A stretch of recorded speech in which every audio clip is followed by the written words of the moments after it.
When the moon hangs high in the midnight sky like a cat's claw scratching down, and the wolves they do howl for they smell something foul, Mr. Whiskers has come to town. He trundles out of the dark looking for a lark. You better pray you don't catch his eye, for when he is done having his fun, you just might wish you could die.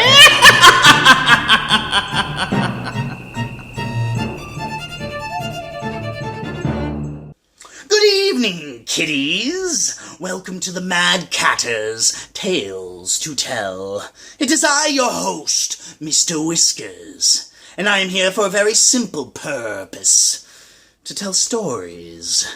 What kind of stories, you ask? Because curiosity killed the cat and satisfaction brought him back.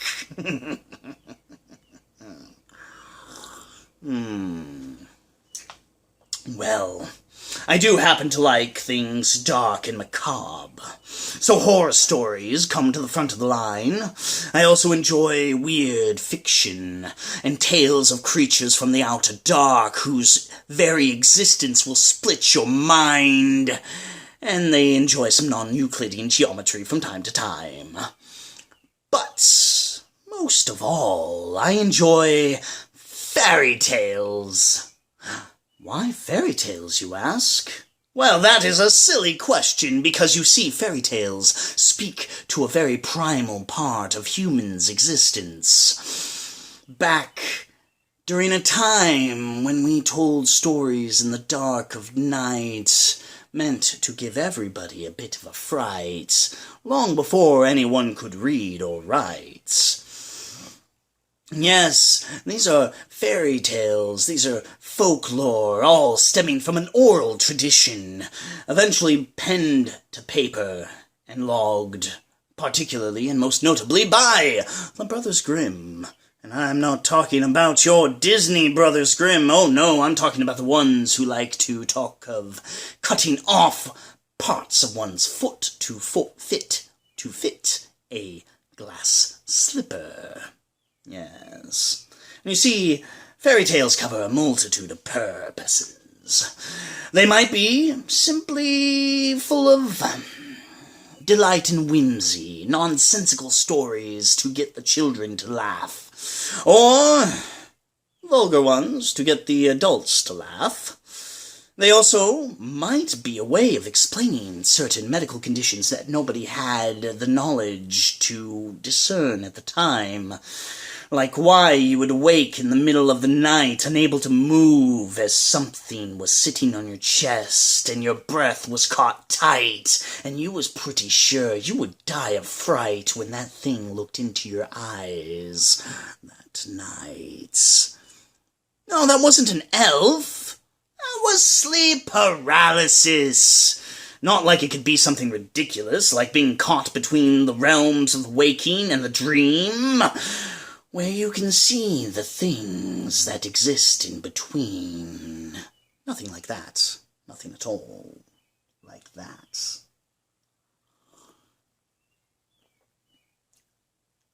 And then there was my personal favorite: cautionary tales. The ones that told you should not accept candy from the stranger, you should not travel in the woods at night. These are the ones that gave you the real fright, that gave you the lessons of the things with the claws that catch and the teeth that bite. And that is the nature of today's tale. This was one penned, well, I'll leave that information down below. But in keeping with the simplistic and descriptive titles of fairy tales and folklore, I'm going to call this one The Nightmare and the Girl. So sit back, relax, enjoy a goblet of your favorite wine, and we'll be back in good time.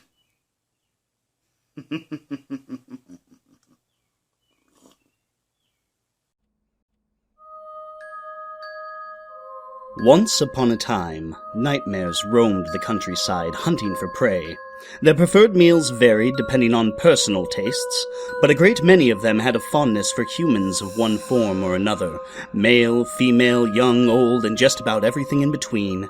In those days they were feared, the subject of hushed whispers, lest speaking of them caught their attention.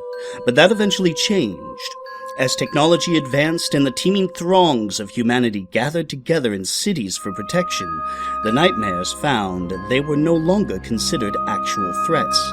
Indeed, some were even openly mocked. None of this, however, changed the simple fact that they needed to feed. In response to all of this, many became innovative in their adaptations. One method that became popular was the use of human suits. A nightmare could live in the very cities that were so dangerous to them, disguised as a human by wearing a skin suit. After hunting in a particular territory for a time, the skin suit would wear thin, and it would have to acquire another. Most of these adapted nightmares would move to a new city after getting a new suit to better throw off any possible suspicion. One such nightmare had recently arrived in a new city. It was an experienced hunter who had never been found out. And while it consumed a wide range of humans, its absolute favorite, indeed one might say its weakness, was little girls, teeming with innocence, but with just enough life experience, usually in the form of grief or pain of some sort, to add a bit of spice to the flavor. These were a delicacy, and one such girl, Susan was her name, came to its attention. Her grandmother had taken ill. It was sudden, unexpected, and the doctors said she had not much time. Susan had been a favorite among the grandchildren, taking the wise matriarch's teachings to heart faster and more readily than any of the others.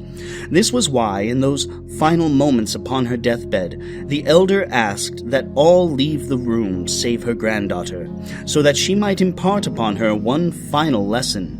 This combination of personal loss, newly gained wisdom, and youthful innocence made the scent of the young girl intoxicating to the nightmare, and it knew she would be the most delectable meal it had ever devoured. So it watched, and it waited, looking for that perfect moment to strike. And that time came mere days after her grandmother had passed away. Susan's mother was baking and had forgotten that she was out of sugar. Her daughter was old enough and the neighborhood was safe enough, so she turned to her and said, "Here, Susan, take this money and run to the market to get some sugar. Hurry, though. Baking is a delicate art, and I need it quickly." She then placed some money in the girl's hand and added, "I've even given you a little extra to get yourself something. Hurry along, dear." Susan took the money and put some of it in one pocket while she hid the rest in her shoe. Then she was off on her errand. Having been to the market many times before, Susan knew all of the shortcuts, so upon arriving at the entrance of an alley, she turned down and made her way to the other side. The nightmare followed her and saw that this was the perfect place to strike.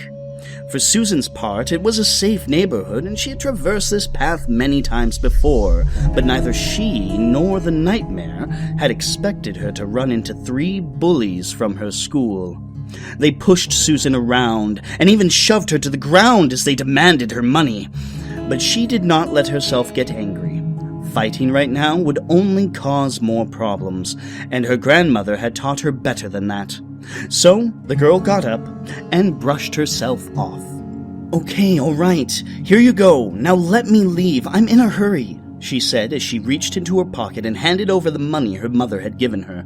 The bullies took it and let her go on her way as they laughed after her mockingly. Of course, she still had what she had hidden away in her shoe. The nightmare was furious at this interruption.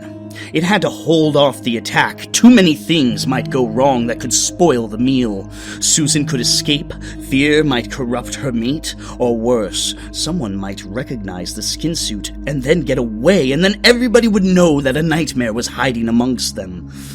The interruption angered the nightmare, and in a rage it took out its frustration on the bullies, attacking them as they gloated, surprising them before they could cry out, and quickly cutting them to bits. Not wanting to spoil its appetite, it hid the remains in the nearby garbage bin before catching Susan's scent once more and chasing after her. Knowing she needed to hurry, Susan decided to take a shortcut she usually skipped by slipping through a fence and cutting across an empty lot rather than walking around the block as she normally did. The nightmare saw this, and being a quick creature, it rushed around to wait on the other side so that it might catch her unawares.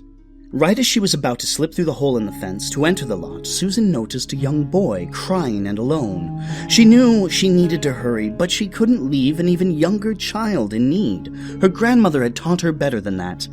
So she left the lot and went to the young boy. "Boy, where are your parents?" she asked. "Are you lost?" The boy wiped his tears and nodded to Susan.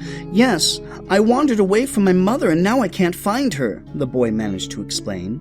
So Susan took the child by the hand and they searched for his mother, who was down the street looking for him in a near panic. She had entered a shop and hadn't realized her son wasn't following after her until he had already wandered off. "Thank you for finding my baby and bringing him back to me," the mother exclaimed. "Of course," Susan said. "Try to be a little more careful in the future, though. No telling who else might have found him instead of myself." Noticing she was at the end of the block she had been planning on taking a shortcut through, Susan simply went her normal route down very public streets and entered the marketplace at last. The nightmare, realizing its prey had not come through the other side of the lot yet, went to see what the delay was, and peeked through the fence just in time to see Susan leave the mother and the boy and round the far corner of the block. It was furious. Twice now it had lost the chance at its meal, first to a bunch of bullies, then to some mother and her child, who were now heading down the sidewalk towards where the nightmare was hiding. Well, while it hated the taste of bullies, it was perfectly fine with devouring these two. So it snatched them up and swallowed them whole purely out of spite. The nightmare was angry, and this time it decided it would stand no further interruptions. So when its prey exited the market with the sugar under her arm, it stalked close behind, using all of its considerable skill to remain hidden. Upon returning to the alley, it saw that it was empty and rushed at Susan, snatching her up and lifting her until they were face to face. You have been a troublesome little morsel," it spat angrily at the girl. "I almost got you when those children ruined everything. Then I nearly captured you until that boy altered your path. Now, I am full of that mother and child and unable to properly enjoy you, so I'll just have to take you home and feast upon you when my stomach has settled." "Very well," Susan said, which gave the nightmare pause. Little girls faced with their untimely demise should not be so calm. "But first you should know, my late grandmother taught me many things, but among them were 3 most important lessons." "Oh, and I suppose you're going to share them with me?" the nightmare hissed. It knew it should just take her now, but she had caught its curiosity, like he had caught her. "Indeed, the first lesson was to use my wits. I kept my money in 2 places, and gave what was in my pockets to the bully, while keeping some hidden in my shoes so that I could buy sugar for my mother," she explained. Yes, and I cut those bullies to bits for their interruption," said the nightmare. "What was the second lesson?" it asked impatiently. "The second lesson," Susan continued, "was to be kind to others. I saw that poor boy lost and alone, and I simply had to help him. My mother would understand the delay." Yes, and now both the mother and the boy are sitting in my belly. I swallowed them whole," snarled the nightmare. "What was the third lesson?" it asked. It was getting tired of the delay and suspected she was hoping someone would come along and save her. "Oh, are they now?" Susan said. Then she smiled. "Well, the third lesson was what she taught me on her deathbed," the girl went on, as her smile grew wider and wider and wider until her face split and her teeth grew long and sharp. She reached out and gripped the nightmare by the wrist, and it found itself unable to break free from her grasp. It was like unto iron. The third lesson was how to eat nightmares.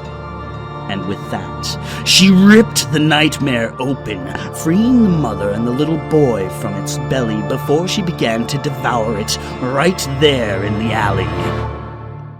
The poor mother and child were shocked, and while no one would believe their tale, the remains of the bullies would quickly be discovered, leading authorities to suspect the two had witnessed the horrific murder of 3 children and constructed some bizarre fantasy to explain it away.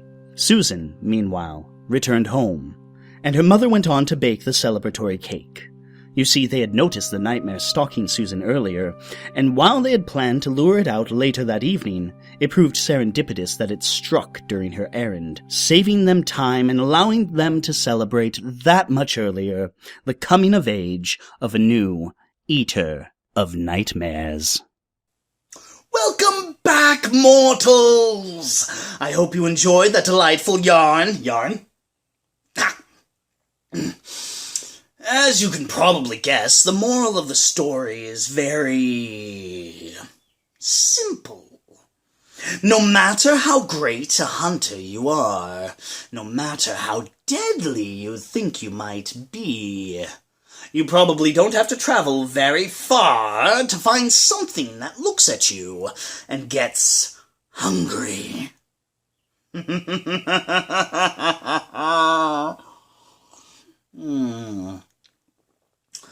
So, my friends, if you enjoyed that story and you want to hear more, then by all means, like, subscribe, and check out our other social media. Currently, we only have Facebook and, Google+. We might venture on to other platforms, we'll see. If I do, I'll include it in the description below. Until then, well, alas, my friends, the time has come. As you know, our story is done. We are afraid that we must fly. But do come back, and please, don't die.